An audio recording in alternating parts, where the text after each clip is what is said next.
Solutions.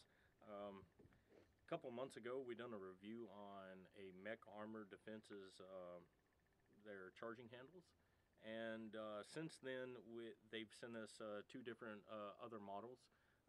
They sent us the TacOps one before for the AR-15, and now where we're at, we've got the CQB one and the AR-10 one.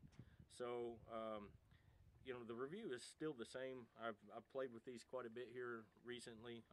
They're, like I said, they're real hard. They're made out of real good material, and they slide in and out. You know, no grind or anything like that whenever you're pulling your charging handle. So what I'm going to do, I'm going to put this in here, and I'm going to talk about why they made a CQB model and what the difference is. Like I said, guys, I've been real impressed with these weapon systems, or these these charging handles, and you know, I tell you what, I'm gonna put them on every one of my weapons because I think they are the best charging handle out there thus far.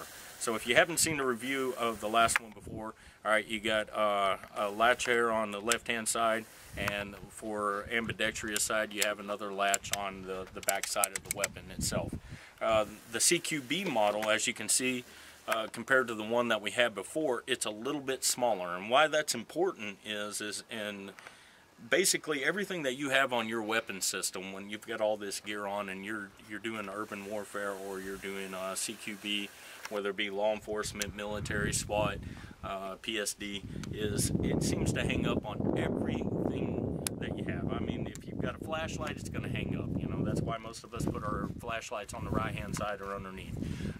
If you're right-handed, that way when the weapon's up against your body, it doesn't grab on anything. It's the same thing with the charging handles. If you have a big, bulky charging handle and you're doing CQB, you know, sometimes you're going to want a smaller charging handle. And what you got to do is you got to get a perfect design between size and still being able to get a hold of it. So this one here, it's got perfect size and it's easy to get a hold of.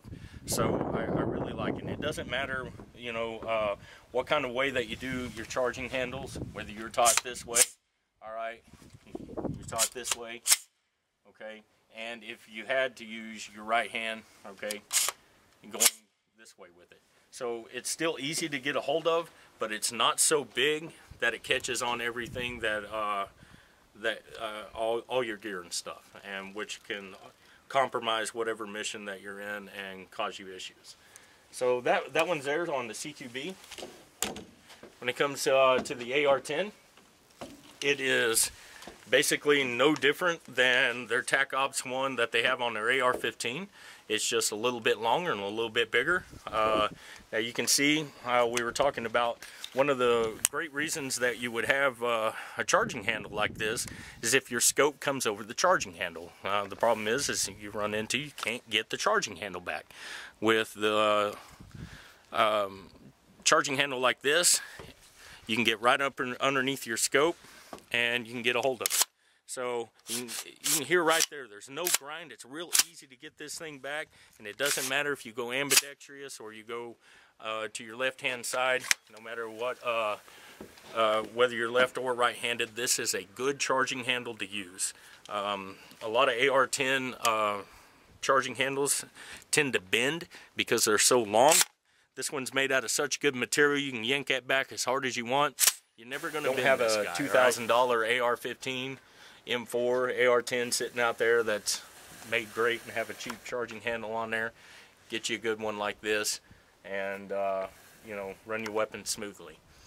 Guys, if you could give us a favorite, a like, and subscribe, and God, family, country, all in that order.